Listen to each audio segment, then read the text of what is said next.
ለምን ጴንጤን ድራሹን አታጠፉት?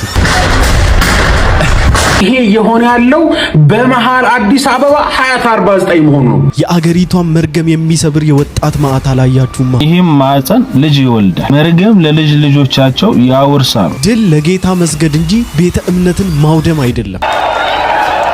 ድልን የሚሰጥ እግዚአብሔር ነው። በመጀመሪያ በጠቅላዩ ፊት እንዲህ የሚናገር ጀግና አላዩ። እነዚህ ዘመናቶች ውስጥ ያየናቸው አገልጋዮችን ሳይሆን ቀጭን ጌቶችን ነው። በእናት በቃ አንተ ዘማሪ ወደ ቀድሞ አቋም ተመለስ። ለዘማሪ ኤፍሬም ፈልሰራ ቆይቻለሁ። ዛሬ ግን አፍረጥርጬ ነው የምናገረው። ውሻ ብቻ ነው ወደ ቀድሞ ጥፋቱ የሚመለሱ። ወንጌላውያን አማኞች ጎረቤታቸው ያለውን እምነት ለማወቅ ፍላጎት የላቸው። እንደዚህ ጴንጤ ጠሊታና ደፋር ደግሞ አይቻላው።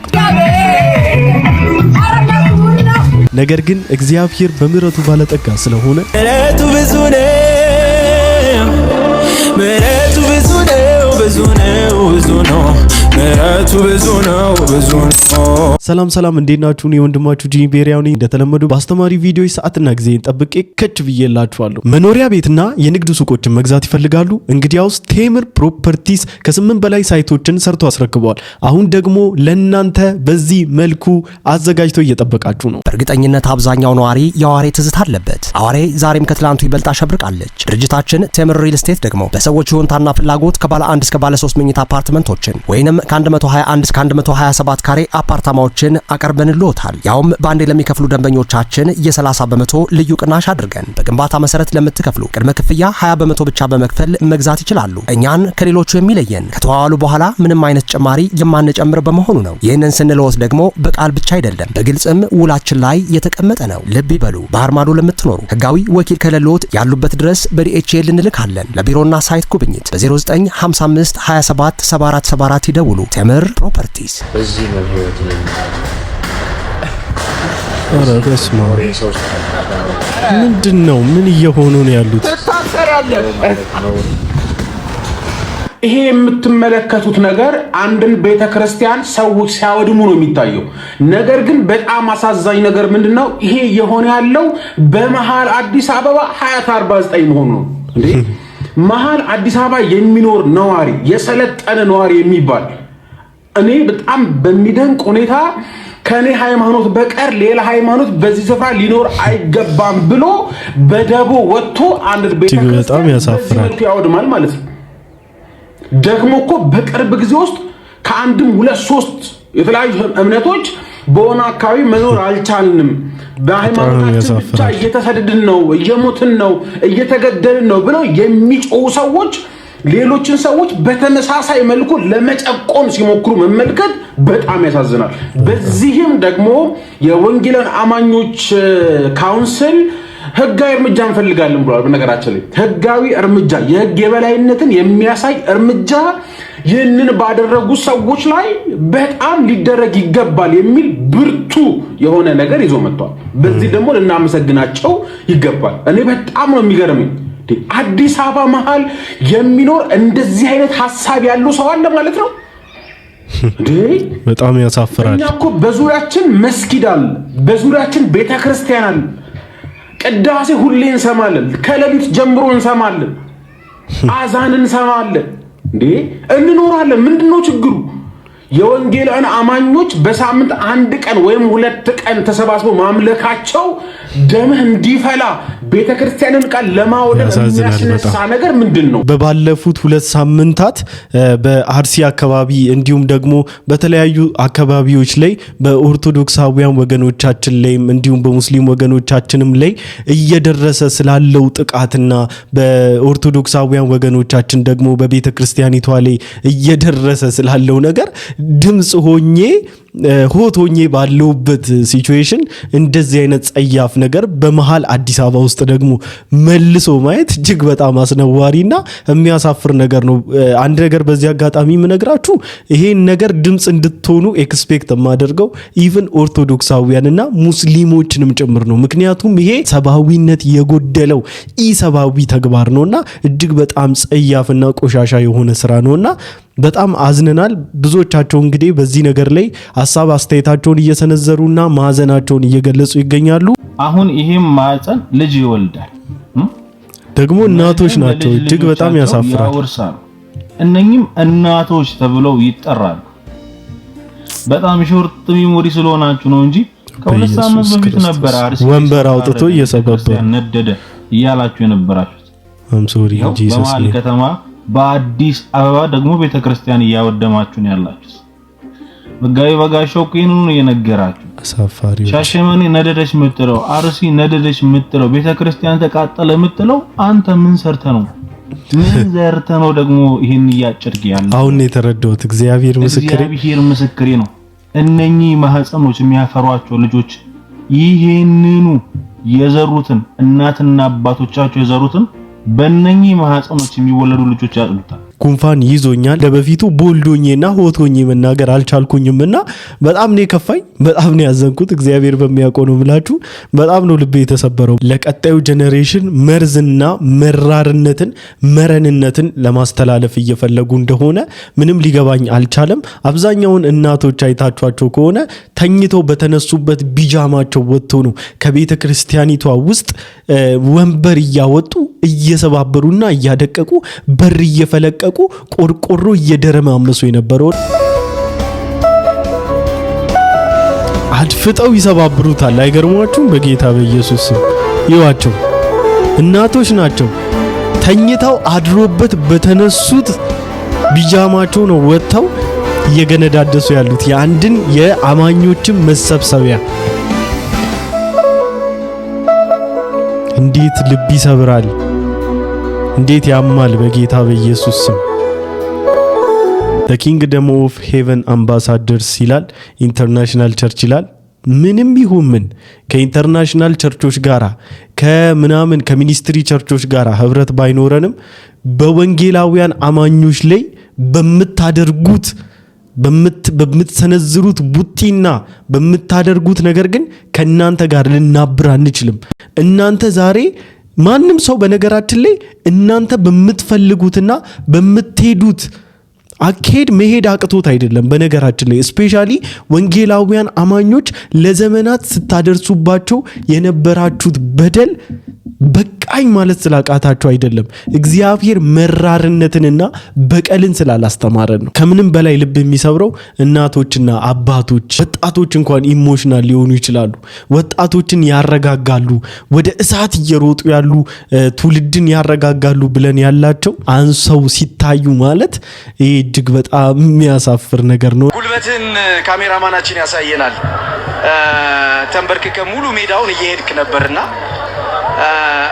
አይ ቲንክ የምስጋና ምልክት ያለው ይመስለኛል። ግን ሰዎች ሊያውቁት ይፈልጋሉ ብዬ አስባለሁና ምን ማለት ነው? ዛሬ ከጎል እስከ ጎል ነው ተንበርክከ ሄድከው። እውነቱን ለማውራት ድልን የሚሰጥ እግዚአብሔር ነው በመጀመሪያ። እንግዲህ በዚህ መልኩ ነው ጎል ሜዳ ያቋረጡት።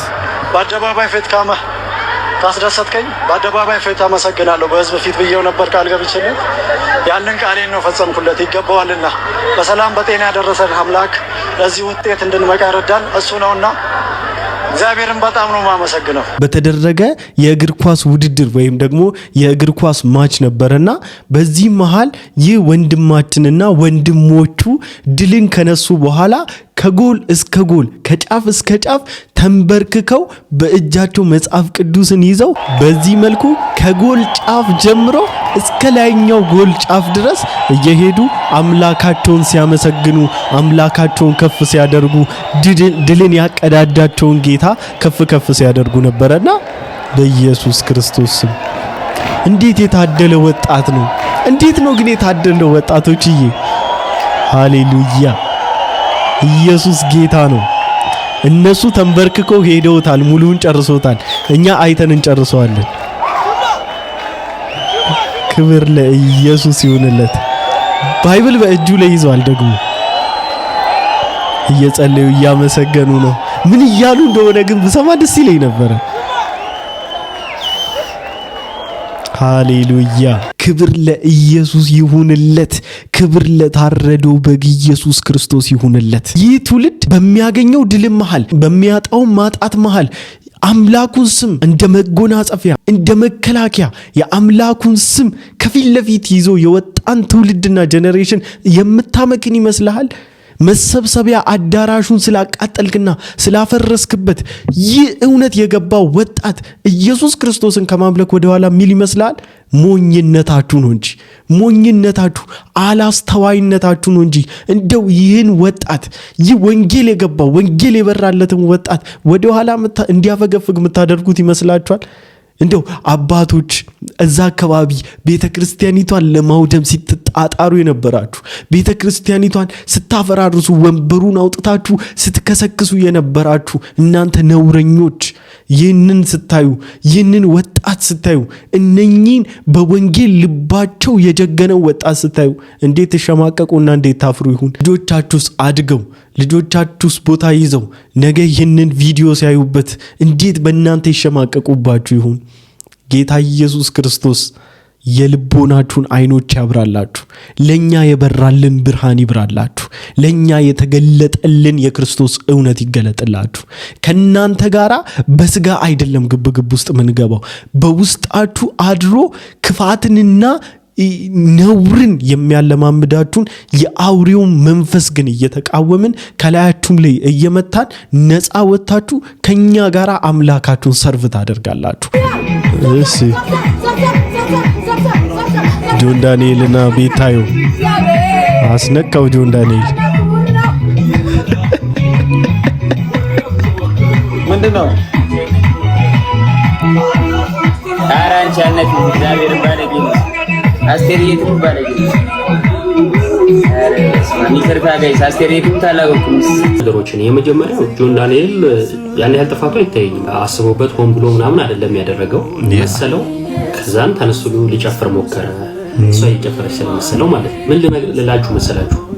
መንፈሳዊ ድርጊቶቻችን መንፈሳዊ ነገርን እንድናደርግ ማይመሩን ከሆነና ወይንም ደግሞ መንፈሳዊ ነው ብለን እናደርገው ነገር መንፈሳዊ ነጸብራቅ ከሌለው እሱ መንፈሳዊ ነገር አይደለም።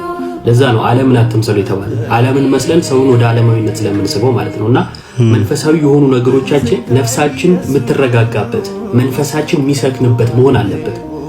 ለዚህ ነው አብልጬ የኦርቶዶክሳዊ ተዋህዶ ቤተክርስቲያን የዝማሬ ስልቶችን ወደው ማለት ነው። ከዚህ ወንድማችን ወይም ደግሞ ከኢዮብ ዘሚካኤል ሐሳቦች በጣም ይሄኛው ሐሳቡ ገዝቶኛል፣ ተስማምቻለሁ።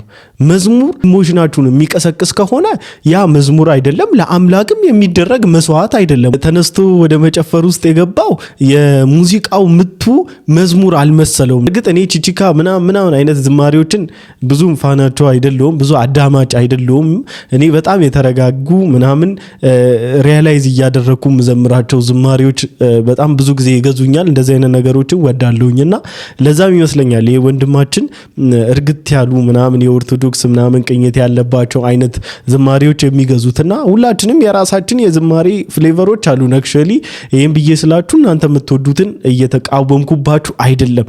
በዛም በዚህም ግን ዝማሬ ለእግዚአብሔር የሚቀርብ ንጹህ መስዋዕት ነው። በቃ እኛ ልንሰጠው የምንችለው ምንም ሌላ ነገር ስለሌለ ከኛ ይሄ ነው በቃ ይሄ ላንተ ይገባሃል ብለን ልንለው የምንችለው በፊቱ እንደው ሞገስ ሊያገኝልን ከኛ የሆነ ምንም ነገር ስለሌለ እርሱ ያበዛልንን ምህረት የሆነልንን ያደረገልንን ቸርነት ቤዛነቱን አዳኝነቱን አምላክነቱን አማላጅነቱን በዝማሬና በቅኔ አድርገን በፊቱ እንደ መስዋዕት እናቀርበዋለን። በጣም ለረጅም ጊዜ ስለ ዘማሪ ኤፍሬም ቪዲዮ ሰራለሁ እያልኩኝ በአንዳንድ ምክንያት ሳልሰራ ቆይቻለሁ። ዛሬ ግን ውስጤ ያለውን ነገር አፍረጥርጬ ነው የምናገረው ማለት ነው እና ስለ ኤፊ ያላችሁን ሐሳብ በኮሜንት ብታስቀምጡልኝ ደስ ይለኛል። እኔ ግን ሁለት ሐሳቦችን ብቻ ነው የማነሳው።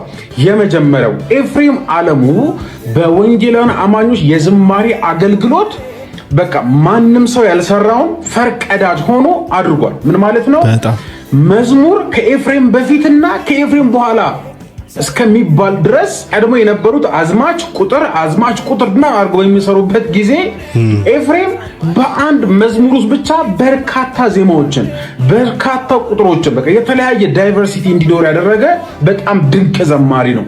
በዛ ምክንያት ኤፍሬም መዝሙር ካወጣበት ዘመን በፊትና ኤፍሬም መዝሙር ካወጣበት ዘመን በኋላ ዝማሮች የተለያዩ ናቸው። ስለዚህ በነገራችን የሚገርም አረዳድ ነው። እውነቱን ነው። ጉልህ በኢትዮጵያ የዝማሬ አገልግሎት ውስጥ የማይናቅ ጉልህ ድርሻን አበርክቷል። ሌላኛው ደግሞ በጣም ስለ ኤፊ በጣም የሚደንቀኝና የሚገርመኝ በዚህ ጉዳይ ደግሞ እንድታመሰግኑት የምፈልገው ነገር ምንድነው ዘማሪ ኤፍሬም አለሙ ኢትዮጵያ ውስጥ ያረገጠበት ኢትዮጵያ ውስጥ ያላገለገለበት ከተማ ገጠር የለም። በጣም እርግጠኛ ነኝ ይሄን ቪዲዮ የምታዩ ሰዎች እናንተ ልጅ በነበራችሁ ጊዜ ወይም ደግሞ ኤፍሬም በሚያገለግልበት ዘመን ካሁን ቀድሞ ማለት ነው አርጅቷል እያልክ እናንተ አካባቢ የሆነ ኮንፈረንስ ወይም የሆነ ቤተክርስቲያን መጥቶ አገልግሏል። በሆነ ሚንስ መጥቷል። ያ ኦብቪየስሊ እንደው ቢያንስ ከ198%ዎቻችሁ ኤፊ አምቦ መተታቃል ኤፍሬም አገልግሏል። ኤፍሬም እኔ ተጋቱ በዛ ጊዜ ነበረው ተጋት ገጠር ከተማ ቸርች ኮንፈረንስ ክሩሴድ የሚባል ነገር የማይቀር በቃ ጊዜውን ጉልበቱን አቅሙን ይሄ ምስክርነት ሰምቻለሁ ለዚህ ለወንጌል አገልግሎት ገጠርና ከተማ ሳይለይ ያገለገለ ድንቅ ወንድም ነው። ኤፍሬም አለሙ በጣም ሌጀንድ ዘማሪ ነው። ኤፊ በጣም ነው የምንወድ ጌታ ምስክሬ you have no idea ምን ያህል እንደምንወድ ምን ያህል እንደምናከብር ምን ያህል የምንሳሳል የእውነት እንደ አይናችን የምናይ እንቁ ዘማሪያችን ነው። በጣም እንቁአችን አንተ የእውነት ክርስቶስ ኢየሱስ ባንተ አድርጎ በዚህ በመገለጥ የእውነት በዜማ ፍሰት ከአምላካችን ጋራ ፌሎሺፕ የምናደርግበት ነፍሳችን አምላካችንን እንድትጠማ የሚያደርገንን ዝማሬዎች አበርክተልናል። ስቲል ነው አዳምጧል መሰማሪያ ካገኘው ቆየው እረኛዬን ስለተጠጋው በክንዶቹ ጥላ ስር ሆኜ እኖራለሁ ተደላድዬ እንዲህ ብለ የዘመርክለትን ጌታ የእውነቴን ነው የምወደው በጣም እንደወደው አድርገኛል። ይሄንን አምላክ ከለላ የሆነኝን ጌታና ከቅርብ ጊዜ በኋላ በጣም ብዙ የተለያዩ ቦታዎች ላይ ስላንተ የምንሰማቸው ምናምን ነገሮች ትንሽ ኦፌንሲቭ ሊሆኑ ይችላሉ። ነገር ግን በቃ ኳሊቲ ልነግር ወደድኩ ዛሬ በቃ በጣም ኳሊቲ አለክ በጣም ማለት ምገርም ዘማሪ ነህ። በጣም ካንተ በጣም ብዙ ኤክስፔክት ምናደርገው አለ። የዝማሬ ታይም አብቅቷል ምናምን ብለ አሁንስ ወደ ቸርች ዲኖሚኔሽን ልገባ ነው ምናምን ስትል በጣም ነበር የደበረኝ ቱ ቢ ሆነስት። ምክንያቱም በቸርች ሳይድ የሆነ በዛ ዘርፍ በደንብ ኳሊፋይድ የሆኑ በጣም ብቁ የሆኑ ሰዎች አሉ። ብቁ አይደለም ብዬ ለማለት አይደለም ይሄን አስምርልኝ። ነገር ግን ካንተ ኤክስፔክት ምን በቃ በቂ ነው። የእውነት ሰማይ ቤት ተደስቷል ባንተ በዝማሬ ባንተ ዝማሬ ባንተ አምልኮ ሰማይ ቤት ተደስቷልና አንተን በህይወት ምስክርነት ሆነ በዝማሬ ምስክርነቶች በላይፍ ቴስቲሞኒ ካንተ በጣም ብዙ ኤክስፔክት ምናደርገውና ካንተ ብዙ ምንናፍቀው ነገር አለና እንደው ልቤ ላይ ስለከበደኝና እቺ ነገር መናገር ስለፈለኩ ብቻ እቺ ልበል በክፉ አትዩብኝ። ግን በቃ አንተን እማይሆን ቦታ ልናገኝ አንፈልግም። አንተን እማይሆን ቦታ ልንሰማ አንፈልግም። እግዚአብሔር ነው ማለት ስላንተ ሳስብ እኔም ቧይ ይመጣል። በቃ ስላንተ መጥፎ ነገር መስማት አልፈልግም። በቃ ላይክ የድሮ ኤፍሬም ይናፈቀኛል ቱ ቢ ሆነስት አሁን እንደዛ ስላላገኘው ነው። አቤት የሚጸልይ ሰው ኃይል ጸሎት ስትራቴጂክ ቦታ ነው። ጸሎት በጣም ወሳኙን ቦታ የሚያዝ የሚጸልይ ሰው ወሳኙን ቦታ የሚያተርፈውን ቦታ እያያዘ በእውነት ግን አላውቀውም ነገሩን በዚህ ያላችሁ የጦርነት ምናምን የሚገባችሁ ስትራቴጂ ቦታ በጣም ሲሪየስ ነው አይደል? ለጦርነት በቃ ወሳኝ የሚባሉ ቦታዎች አሉ። እንደ ምሽግም የሚሆኑ ለማጥቃትም የሚመቹ እና ለመጠቃት የሚከብዱ በጣም ወሳኝ ቦታ ጸሎት እሱ ይባላል። ቀድሞ ቦታ ያዙ ጸሎት ጋር እግዚአብሔር ቀድሞ ቦታ አመቻች። አሁን ለዘመናት ብዙዎች ጴንጤን ሊያጠፉ ፈልገው ጴንጤን በቃ በደንብ አድርጎ ማኒፑሌት ሊያደርጉ ፈልገው ያልቻሉበት ትልቁ ሚስጥር ምን እንደው ታውቃላችሁ? በእነሱ ውስጥ አድሮ ከሚዋጋን መንፈስ ጋራ እሸግ ብሎ እየተዋጉ ስለነበረው አባቶቻችን አይሳካልሽም አሉሽ፣ የትም አደርሽም አሉሽ፣ ተወቅያለሽ አሉሽ፣ ሰፈር ውስጥ ነው የምትቀሪው አሉሽ እና ሌሎቹ ሌላ ምንድነው ሀብታም አትሆንም አሉ አይደል? ረብሩክ የተወ አይቀጥልም አሉ አይደል? ምናምን ይባልና ልክ ከዚህ ቀጥለው የሚመጡ ነገሮች አሉ። ከዛ እግዚአብሔር ግን እነሱ አይናቸው እያየ አንተን ሲያስቀጥል እነሱ ጎረቤትሽ እያየች ያንቺ ነገር ሲጨምር ምናምን ተብሎ ብዙ ጊዜ እንደዚህ አይነት ነገር በጣም ትራዲሽን ይመስል ቸርቾች አካባቢ ተለምዷልና በእርግጥ እንደዚህ ነው ወይ የእግዚአብሔር ሐሳብ? ማለት እኛ ከጎረቤት አንፃር እንድንኖር ነው ወይስ ከእግዚአብሔር ፈቃድ አንፃር እንድንኖር ነው የእግዚአብሔር ሐሳብ? መጽሐፍ ቅዱስ የሚነግረን ለሚጠሏችሁ ጸልዩ፣ ለሚያሳድዷችሁ እንደዛው፣ የሚጠሏችሁን ውደዱ፣ የሚሰድቧችሁን መርቁ ምናምን የሚል መጽሐፍ ቅዱስ ካነበብን አንብበን ከጨረስን በኋላ አይሳካልህም አትቀጥልም ያለኝን ሰውዬ ከዛ ሰውዬ ጋር ምን ግብ ውስጥ ምን ያስገባኛል? እኔ እግዚአብሔር በፈቀደልኝ የህይወት መንገድ እጓዛለሁ። የሰዎቹ አስተያየት ለሰዎቹ ጋር ይቀራል ማለት ነው። መጽሐፍ ቅዱሳችንን ባካችሁ በጥልቀት እናንብብ። አንድ ነገር ልንገራችሁ፣ በየትኛው ሚንስ ማለት ነው ቁስላችሁን የሚቆሰቁስባችሁን ሰው አትውደዱት። አንድ ኤክስፐሪመንት ተሰርቶ ነበረ። አንዱ በፍርድ ቤት ሞት ተፈረደበት ማለት ነው። በሁለት እጅግ በጣም መርዛማ በሆኑ እባቦች ትገደላለ ተባለ። አንተና ነው ይሄ ምሳሌ ሰማሁት። ወንበሩ ላይ ካስቀመጡት በኋላ አይኑን ካሰሩት በኋላ ምናምን ነገር በሁለት እባቦች ተነድፎ እንደሚገደል ነበር ያወቀው። እነሱ ምን አደረጉት? በሁለት ምንም አይነት መርዝ በሌለው ሁለት ስለታማ ነገር እውነተኛ ታሪክ ነው እጆቹን ወጉት። ሲወጉት ሰውየው ወዲያው ሰውነቱ ድርቅ አለ፣ ድንዝዝ አለና ሞተ። ትራውማይዝድ ሆነ። በጣም በቃ ደነገጠ። ድንጋጤው ገደለው። እባብ እንደነደፈው ተሰማው። አንዳንዴ ጭንቀቶቻችን፣ አንዳንዴ ህመም የሆነ በሽታ መርዙ ብቻ ሲነገረን የመደንገጥ የመፍራት ነገር አለና ሰው ሆስፒታል ሲሄድ ህመሙ ከታወቀ በኋላ መድኃኒቱ ላይ ነው ፎከስ የሚደረገው። አዘሴም ታይም ወደ ቸርች ስትመጡ ህመማችሁ አይነገራችሁ፣ በሽታ ብቻ አይነገራችሁ። በቃ መድኃኒቱ ላይ ኢየሱስ ላይ ፎከስ ይደረግላችሁ። እስከ መች ትታለላላችሁ? ኢየሱስ እኮ የሁሉ መፍትሄ ነው። ኢየሱስ እኮ የሁሉ መድኃኒት ነው። ዋይ ሞገስ የሚገኘው በሽቶ አይደለም፣ በሜካፕ የቤታችን ድምቀት ለብሰው ብራንድ ልብስ ማለት ሞገስ የሚገኘው እግዚአብሔር ጋር በመናሳልፈው ህብረት ነው። መወደድ ከፈለጋችሁ እግዚአብሔር ጋር አጥፉ ጊዜ። ዘመን ማለፍ ከፈለጋችሁ ጊዜያችሁን እግዚአብሔር ስራ አጥፉ። ትባክኑ 20 ቸርች አትርገጡ። 20 ደቂቃና 20 ሰዓት እግዚአብሔር ጋር አጥፉ። ነገር ተሰርቶ ታገኙታላችሁ። አሜን። እንደ ብልውሃ ሴት ልክ እንደ ማርያም ካልሆነ ምርጫዬ ሌላ ባያዋጣ ያስደሰተ መስሎኝ ጉድ ማለቴ የሚያስፈልጉ አንዱ ነው ከቃል ገበታ ከልውና ርቄ ውጩ በስቶ የልውናን ቦታ ደጅን ካስጣለ የበዛው አገልግሎት በፊት የመሆን ጊዜን ከነፈገኝ አያስደስትክም የትጋቴ ውጤት የሩጫዬ ብዛት ይልቅ መንበርከክን ከቃል መጣበቅ ነፍሴ ላስለምዳት። ሃሌሉያ። ከሱ ጋር ነው በቃ መኖር ማለት ከእግሩ ስር መኖር ማለት ከእርሱ ስር ካማረብን አይቀር ከእግሩ ስር። ወንጌላውያን አማኞች እምነታቸውን በደንብ አድርገው ጠንቅቀው ያውቃሉ። መጽሐፍ ቅዱሳቸውን በደንብ ያነባሉ። የራሳቸውን እምነት ጥብቅ አድርገው በደንብ ይረዳሉ። ጎረቤታቸው ያለውን እምነት ግን ለማወቅ ፍላጎት የላቸውም። ምንም አይነት ፍላጎት የላቸው። እንዲህ አይነት ነገር እመለከታለሁና አሁን ለምሳሌ ሙስሊሞች ለመስቀል የኦርቶዶክሶች በዓል የሚያደርጉበትን ቦታ ወጥተው ያጸዳሉ። ኦርቶዶክሶች ወጥተው ሙስሊሞች የሚሰግዱበትን ቦታ ያጸዳሉ። ወንጌላውያን ሁለቱም ጋር ያሉ።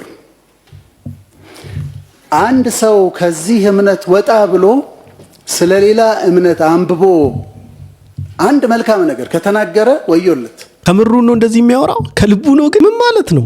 ለምንድን ነው ስለነሱ ለማወቅ የምንጥረው? ማለት ስለነሱ ከማወቅ ይልቅ እኮ ማወቅ የሚገባንንና ማወቅ የመረጥነው ኢየሱስን ነው።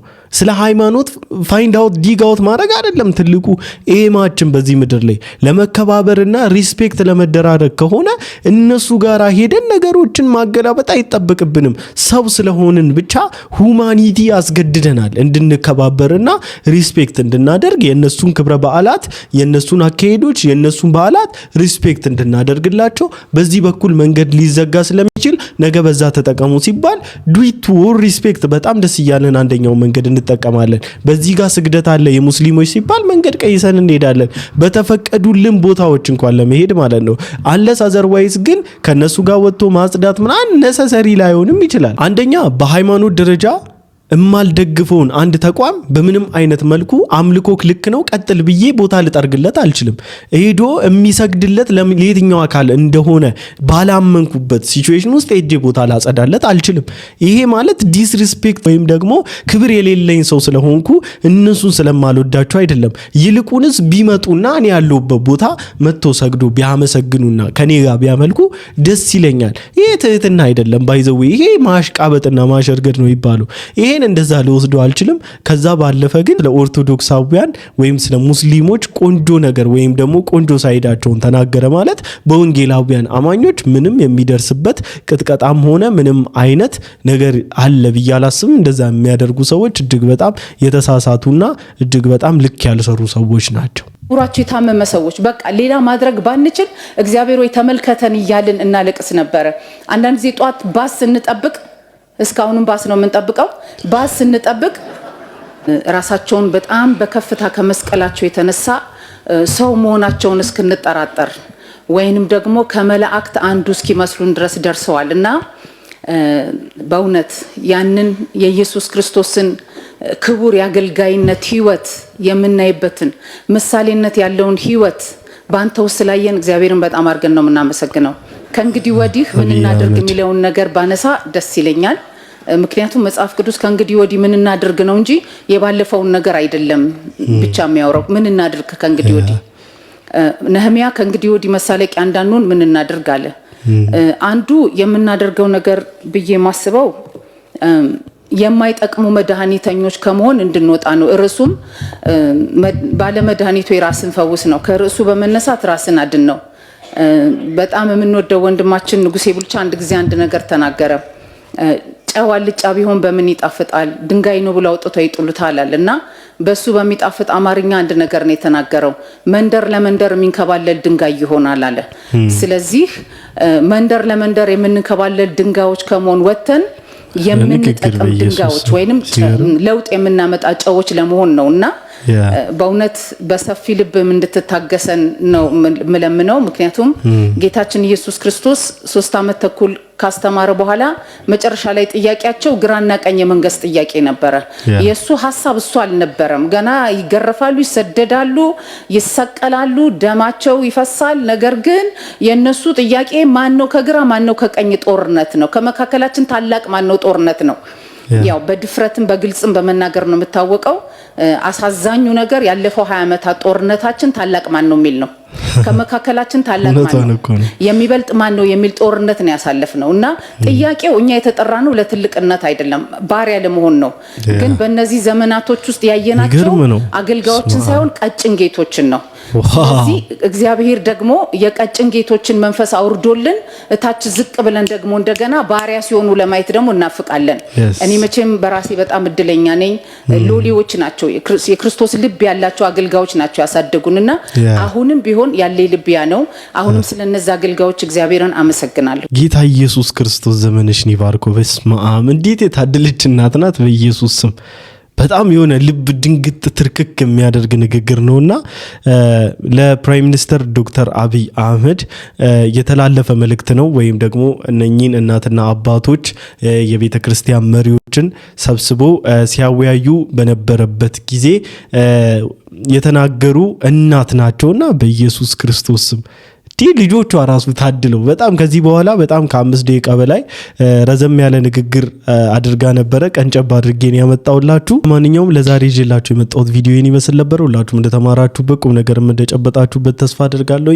በቀጣይ ቪዲዮ እስክንገናኝ ድረስ ሰላም ቆዩልኝ። የዚህ ፕሮግራም የክቡር ስፖንሰር የሆናችሁ ቴምር ፕሮፐርቲስ። እርግጠኝነት አብዛኛው ነዋሪ የአዋሬ ትዝታ አለበት። አዋሬ ዛሬም ከትላንቱ ይበልጣ ሸብርቃለች። ድርጅታችን ቴምር ሪል ስቴት ደግሞ በሰዎች ይሁንታና ፍላጎት ከባለ 1 እስከ ባለ 3 መኝታ አፓርትመንቶችን ወይንም ከ121 እስከ 127 ካሬ አፓርታማዎችን አቀርበንልዎታል። ያውም በአንዴ ለሚከፍሉ ደንበኞቻችን የ30 በመቶ ልዩ ቅናሽ አድርገን በግንባታ መሰረት ለምትከፍሉ ቅድመ ክፍያ 20 በመቶ ብቻ በመክፈል መግዛት ይችላሉ። እኛን ከሌሎቹ የሚለየን ከተዋዋሉ በኋላ ምንም አይነት ጭማሪ የማንጨምር በመሆኑ ነው። ይህንን ስንለወት ደግሞ በቃል ብቻ አይደለም፣ በግልጽም ውላችን ላይ የተቀመጠ ነው። ልብ ይበሉ። ባህር ማዶ ለምትኖሩ ህጋዊ ወኪል ከሌሎት ያሉበት ድረስ በዲኤችኤል እንልካለን። ለቢሮና ሳይት ጉብኝት በ0955 27 7474 ይደውሉ። ቴምር ፕሮፐርቲስ። ይመቻችሁ።